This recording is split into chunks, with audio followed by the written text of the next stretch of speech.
Ouagadougou redevient un point de ralliement militaire continental africain. 12 équipes militaires convergent pour une coupe de football et ce choix dépasse largement le sport, car il engage la confiance, la discipline, la coordination institutionnelle et la crédibilité régionale du pays hôte.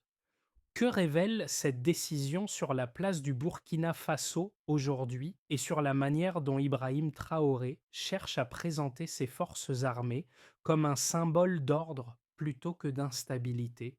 Ici, la discipline devient un message silencieux mais lisible.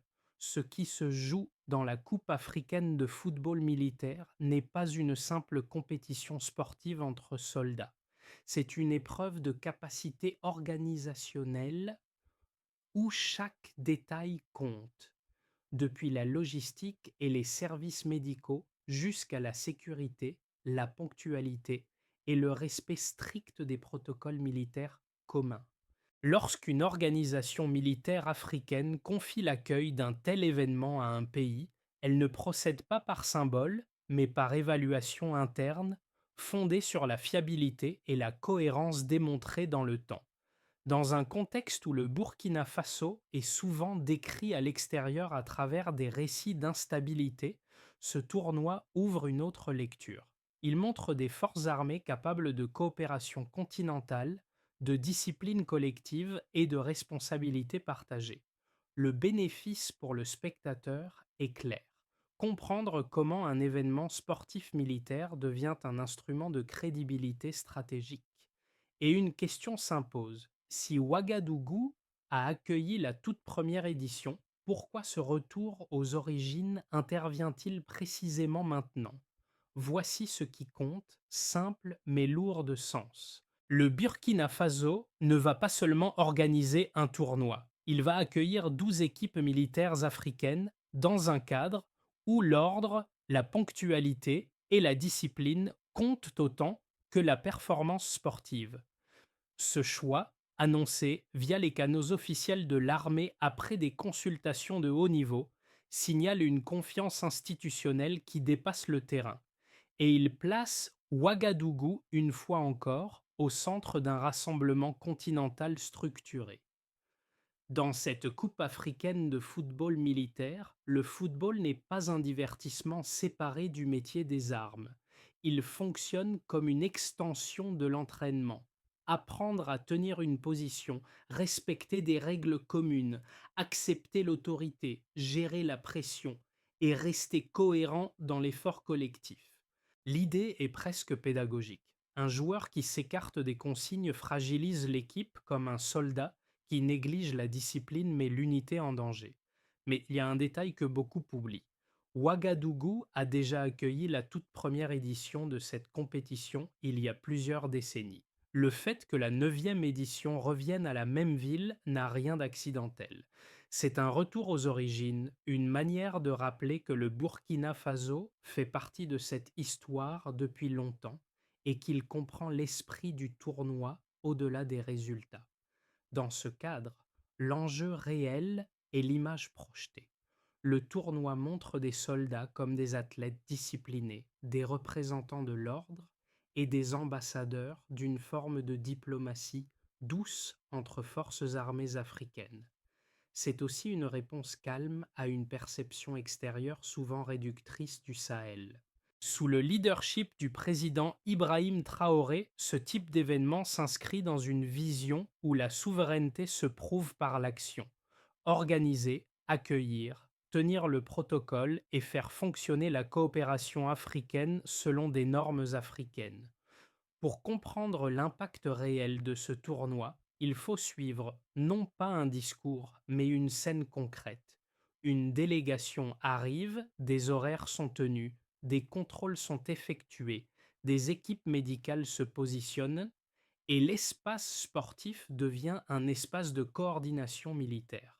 Ce sont des gestes ordinaires, mais ils révèlent une compétence rarement visible depuis l'extérieur. Le pays hôte n'est pas jugé sur l'émotion, il est jugé sur l'exécution. Dans cette mécanique, les forces armées burkinabées jouent le rôle de guide silencieux. Elles doivent accueillir, orienter, sécuriser et faire respecter un cadre commun à des équipes venues de nations différentes. La fraternité n'est pas décrétée. Elle se fabrique dans l'effort partagé, dans la fatigue et dans la capacité à suivre les mêmes règles sans friction. Le tournoi devient alors une forme d'entraînement collectif à l'échelle du continent, où l'on apprend à coopérer sans tension, parce que la structure est claire et l'autorité du protocole est acceptée. Un micro-cas suffit à mesurer la portée. Sur le terrain, les grades s'effacent temporairement et l'objectif devient commun. L'officier et le soldat, l'équipe locale et l'équipe invitée, tous doivent s'ajuster au même rythme. Ce type d'expérience crée un respect qui dépasse l'uniforme et installe une confiance qui peut survivre au match. Au final, en accueillant ce cadre discipliné, le Burkina Faso transforme un tournoi en preuve de fiabilité et Ibrahim Traoré gagne un langage d'influence sans confrontation. Tout commence par une décision qui paraît sportive, mais qui fonctionne comme un verdict institutionnel. Le Burkina Faso est choisi pour accueillir la 9e édition de la Coupe africaine de football militaire et l'annonce ne tombe pas dans le vide. Elle arrive après des consultations de haut niveau entre autorités militaires africaines, puis elle est relayée par les canaux officiels. Ce qui déclenche la lecture, c'est ceci. Un pays reçoit la responsabilité d'ouvrir ses portes à des armées partenaires sous un regard continental avec des attentes précises de discipline et d'ordre. Ibrahim Traoré se retrouve alors associé directement ou indirectement à l'image que l'événement va produire. La montée se construit sur trois axes. D'abord, le symbole du retour. Ouagadougou a déjà accueilli la toute première édition de cette compétition, et ramener la 9e au même endroit n'est pas une coïncidence. C'est un rappel historique qui transforme l'accueil en continuité, presque en héritage. Ensuite, l'exigence logistique. Organiser un tournoi militaire n'implique pas seulement des stades, mais une coordination entre institutions de défense, unités de sécurité, services médicaux et structures de gestion. Chaque retard, chaque faille, chaque improvisation serait visible. Enfin, la dimension continentale. 12 équipes militaires venant de différentes nations doivent fonctionner selon les mêmes règles, les mêmes horaires et les mêmes codes de conduite. L'événement devient une vitrine où l'égalité de traitement est aussi importante que le résultat final. Puis vient le point de bascule, celui qui change la lecture. Dans de nombreux récits extérieurs, le Burkina Faso et le Sahel sont souvent décrits à travers une seule couleur, l'instabilité. Or, à l'intérieur des cercles militaires africains, le pays est perçu autrement comme une force cohérente, disciplinée et engagée dans la défense de sa souveraineté. La sélection comme pays hôte envoie donc un message calme mais ferme. Les partenaires africains se jugent selon leurs normes internes et non selon des étiquettes imposées de l'extérieur. C'est ici que l'événement cesse d'être une coupe et devient un acte de positionnement. Les répercussions s'installent Cheyenne-Rastal dans la durée. En accueillant des frères d'armes dans un esprit de responsabilité partagée, le Burkina Faso ne se contente pas d'organiser des matchs. Il organise un espace de fraternité, où la concurrence devient un canal d'amitié plutôt qu'un terrain de rivalité. Le sport, dans ce cadre, renforce le caractère, maîtrise de soi sous pression, respect de l'autorité, acceptation de la victoire et de la défaite, travail d'équipe. Ce sont exactement les qualités que l'institution militaire valorise. Et à l'échelle continentale, elles deviennent une forme de diplomatie douce, praticable sans supervision externe. Ce changement de lecture est net. Avant, l'image dominante pouvait être celle d'un pays enfermé dans des récits de crise.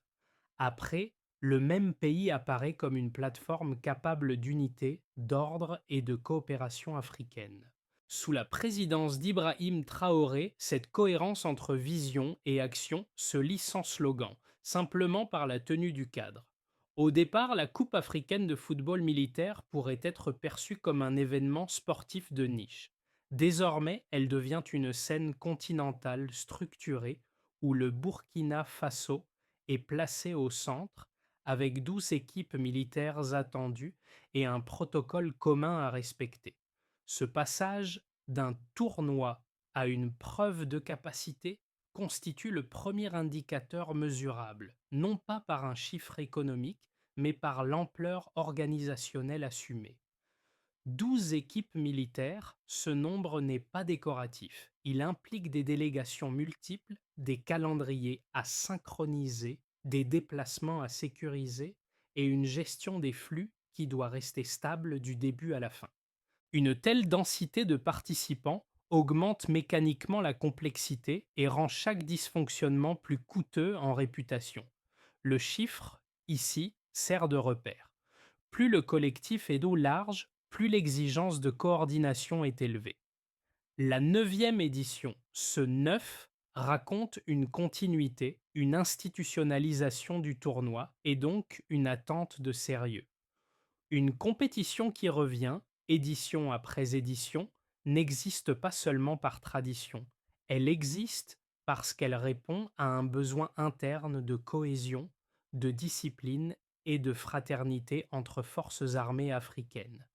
Être choisi comme hôte à ce stade, ce n'est pas recevoir une première chance, c'est être intégré dans une mécanique déjà éprouvée où la marge d'erreur est faible. Le retour à Ouagadougou, déjà hôte de la toute première édition, même sans dater précisément l'écart, le contraste est lisible, le passé a installé un point de départ, et le présent confirme un retour à la source.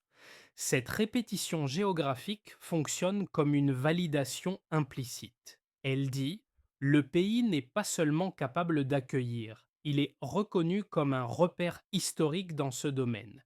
Et ce repère ne se limite pas aux infrastructures. Il concerne la culture de discipline, la capacité à respecter le protocole et la stabilité d'une chaîne de commandement dans l'exécution. Ces mesures s'additionnent et produisent un effet. Elles renforcent l'idée que l'Afrique peut organiser ses propres plateformes de coopération selon ses propres règles, sans direction extérieure.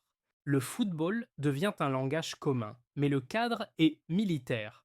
Horaires, règles, code de conduite, égalité de traitement. C'est une diplomatie douce mais structurée, où la fraternité est fabriquée par l'expérience collective plutôt que par les slogans. Dans cette lecture, Ibrahim Traoré apparaît comme le visage politique d'une cohérence. Restaurer la confiance dans les institutions nationales, mettre l'accent sur l'ordre, le sacrifice et le service, puis projeter cette image dans un espace continental. Le chiffre n'est pas seulement une donnée, il devient une preuve de crédibilité en action. Une première lecture favorable consiste à voir dans l'accueil de la Coupe africaine de football militaire une démonstration de souveraineté pratique. Le Burkina Faso montre qu'il peut ouvrir ses portes, recevoir des délégations armées venues de tout le continent et faire fonctionner un cadre commun avec discipline, sécurité et ponctualité. Dans cette version, le tournoi agit comme une preuve de professionnalisme et comme une forme de diplomatie douce. Des nations se rencontrent sans tension parce que les règles partagées remplacent la rivalité. La fraternité se construit par l'effort collectif et l'unité panafricaine devient crédible parce qu'elle est vécue, pas seulement déclarée. Une deuxième lecture, plus sceptique, consiste à estimer qu'un événement de sport militaire pourrait être interprété comme une opération d'image, voire comme un symbole sans impact réel. Certains observateurs extérieurs pourraient réduire la compétition à un outil de communication ou considérer que le sport ne change rien aux défis sécuritaires du Sahel. Dans cette perspective, l'accueil du tournoi ne prouverait pas une stabilité durable, mais seulement une capacité à produire une vitrine temporaire. La réponse, si l'on reste strictement dans les faits de la source, tient dans le critère de sélection. L'organisation du sport militaire en Afrique ne choisit pas un hôte par simple geste symbolique, mais selon des normes internes liées à la confiance, à la discipline et à la capacité organisationnelle. Le tournoi exige une coordination entre institutions de défense, logistique, services médicaux et sécurité. Autrement dit, la vitrine n'est possible que si l'infrastructure de commandement fonctionne réellement. Ce n'est pas un décor indépendant, c'est une chaîne d'exécution. Et il y a un second élément de preuve, le retour à Ouagadougou, déjà hôte de la toute première édition. Ce rappel historique suggère une continuité, pas une improvisation. Il dit que le pays est inscrit depuis longtemps dans cette mémoire collective et qu'il comprend l'esprit du tournoi au-delà des résultats.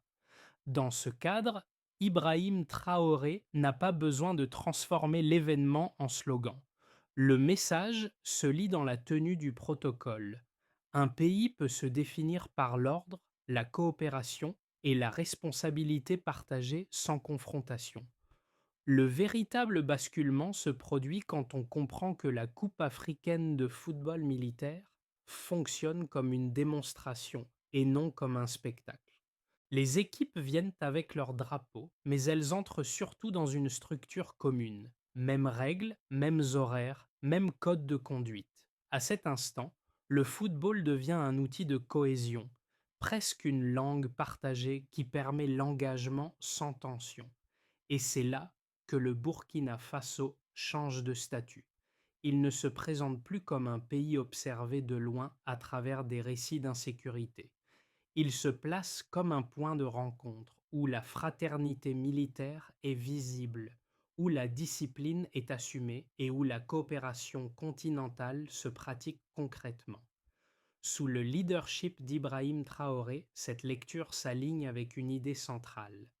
La souveraineté se renforce par des actions répétées, pas par des slogans. Accueillir, organiser, tenir le cadre, projeter une image de responsabilité partagée. Ce sont des gestes simples, mais ils fabriquent un message durable. Et si le tournoi revient à Ouagadougou, ce n'est pas seulement pour se souvenir, c'est pour confirmer une continuité. Pour l'État, l'accueil de cette Coupe africaine de football militaire agit comme un test de gouvernance opérationnelle. Il ne s'agit pas de déclarer la stabilité, mais de la faire fonctionner. Coordination interinstitutions, sécurité, logistique, services médicaux, protocole. Le pays hôte doit tenir un cadre commun pour des délégations multiples, et cette capacité devient une forme de crédibilité. Dans cette lecture, Ibrahim Traoré bénéficie d'un effet direct. La discipline affichée par l'institution militaire se transforme en preuve politique de cohérence entre vision et action. L'État gagne aussi un langage de souveraineté non agressif, lisible sans confrontation. Pour les entreprises et l'économie locale, l'impact n'est pas présenté comme une explosion chiffrée, mais comme une activation de flux. Un événement continental implique hébergement, transport, restauration, services et un mouvement organisé dans la capitale. Ce sont des opportunités pratiques, mais surtout un signal. Quand un pays est jugé capable d'accueillir, il est aussi perçu comme capable de planifier. Même sans promesse économique explicite, la logique est celle de la confiance. L'ordre attire l'engagement et la prévisibilité réduit la peur du risque. Pour les citoyens, la conséquence la plus immédiate est symbolique, mais elle n'est pas légère. Voir des forces armées africaines se réunir dans un cadre de discipline partagée propose une image différente du soldat. Non seulement défenseur, mais aussi athlète, représentant d'un ordre collectif et acteur d'une fraternité continentale. Cela peut renforcer l'idée que la souveraineté ne se résume pas à résister, mais aussi à construire des plateformes où l'Afrique se rencontre selon ses propres règles. Dans cette scène, Ibrahim Traoré apparaît comme le visage d'une narration où la dignité nationale passe par la tenue du cadre. Pour la région et le continent, l'effet dépasse le Burkina Faso. Le tournoi fonctionne comme une diplomatie douce entre forces armées africaines. La concurrence devient un canal d'amitié et l'unité panafricaine cesse d'être seulement un thème de discours. Elle prend une forme praticable parce que les équipes sont traitées comme égales soumises au même protocole. Le message implicite est puissant. La coopération africaine peut être organisée, réglementée et soutenue par les Africains eux-mêmes sans supervision externe. En somme, l'événement produit quatre conséquences alignées. Une preuve d'exécution pour l'État, un signal de prévisibilité pour l'activité économique, une image de dignité pour les citoyens et un exercice de cohésion pour le continent. Dans un scénario de base, le tournoi confirme une dynamique de normalisation institutionnelle. Le Burkina Faso montre qu'il peut accueillir, coordonner et sécuriser un événement continental sans rupture de cadre. Dans cette trajectoire, la Coupe africaine de football militaire devient un précédent utile, un exemple concret que les institutions savent reproduire de l'ordre et que la coopération africaine peut se pratiquer sur un terrain non conflictuel. Ibrahim Traoré consolide alors une image de leadership où la souveraineté s'exprime par l'organisation, la discipline et la responsabilité partagée, plutôt que par la rhétorique. Dans un scénario optimiste, l'événement agit comme un accélérateur de confiance panafricaine.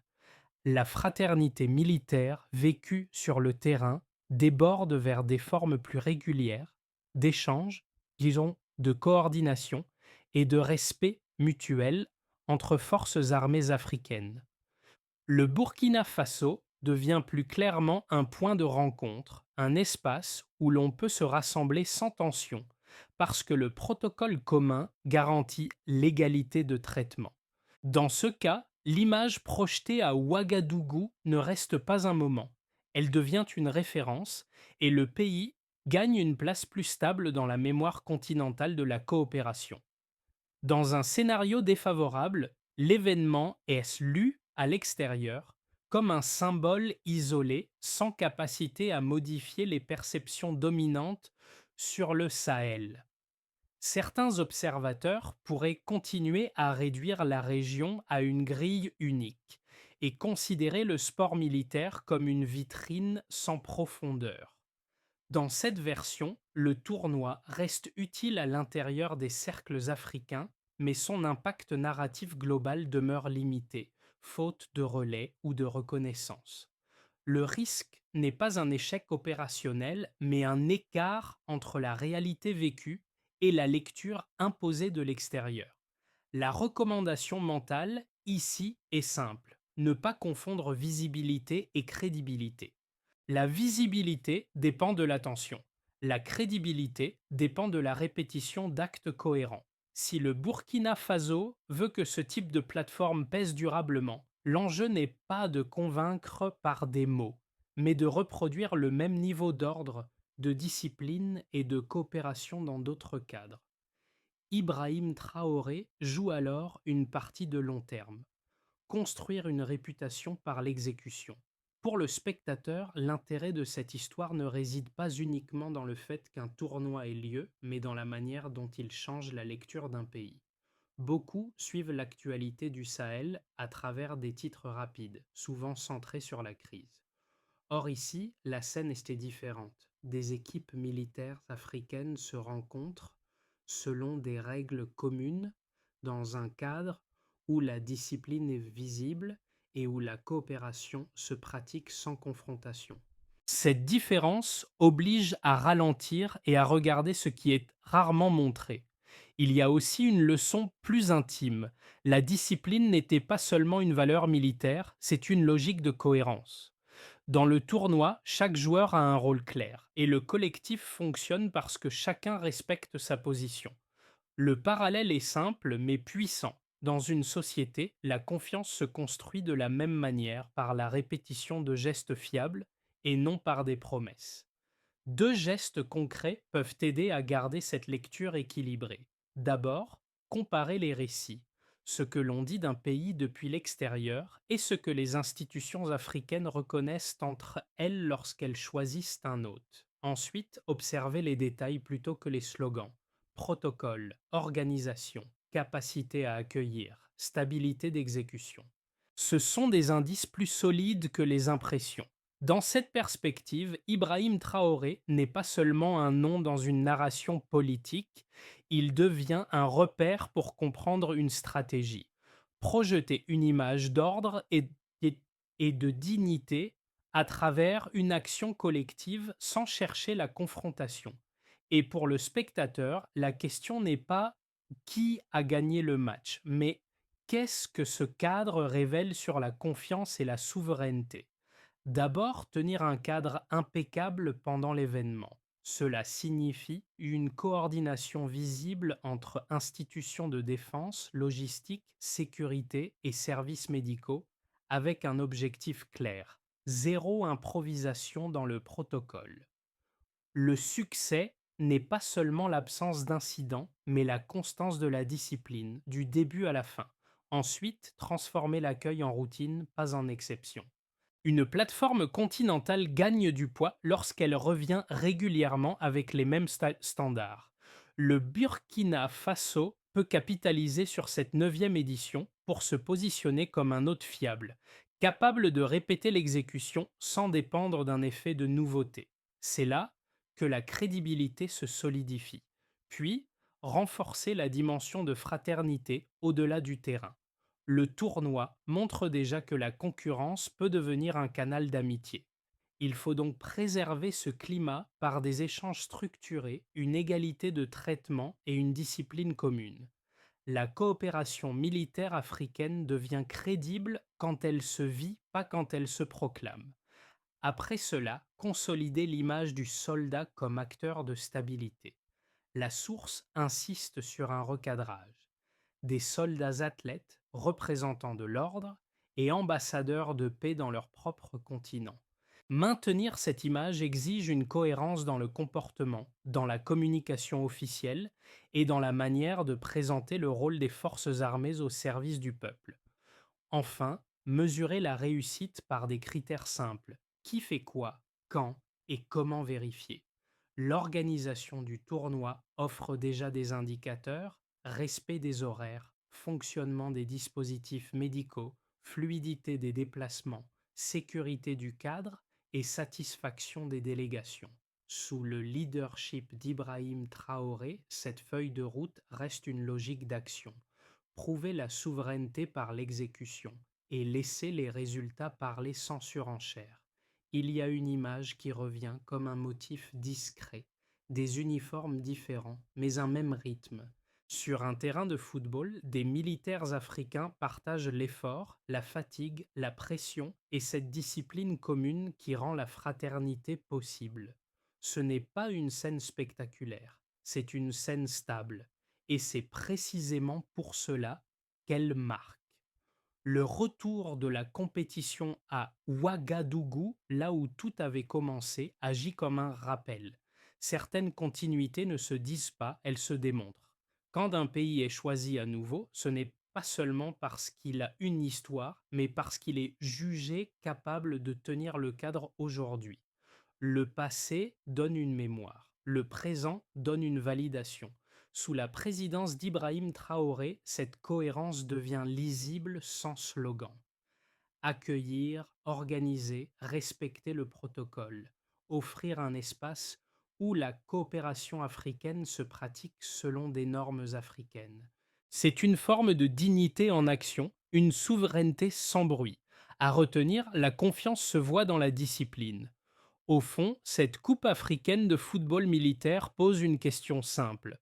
Comment un continent construit-il sa confiance sans demander de validation extérieure? Ici, la réponse n'est pas un discours, mais une pratique. Des équipes se rassemblent, suivent les mêmes règles, respectent les mêmes horaires et transforment la compétition en fraternité. Le Burkina Faso devient un lieu où cette idée prend forme et où l'ordre n'est pas proclamé mais exercé. Sous le leadership d'Ibrahim Traoré, l'événement peut se lire comme une manière de dire: la souveraineté se renforce par des actions répétées et la coopération africaine devient crédible quand elle se vit. Ce n'est pas une histoire de victoire finale, mais de cadre tenu. Si vous deviez retenir une seule chose, ce serait celle-ci. Le sport militaire peut être une diplomatie silencieuse. Et vous, pensez-vous que ce type d'événement change réellement la perception d'un pays ou révèle seulement ce que certains partenaires savaient de déjà?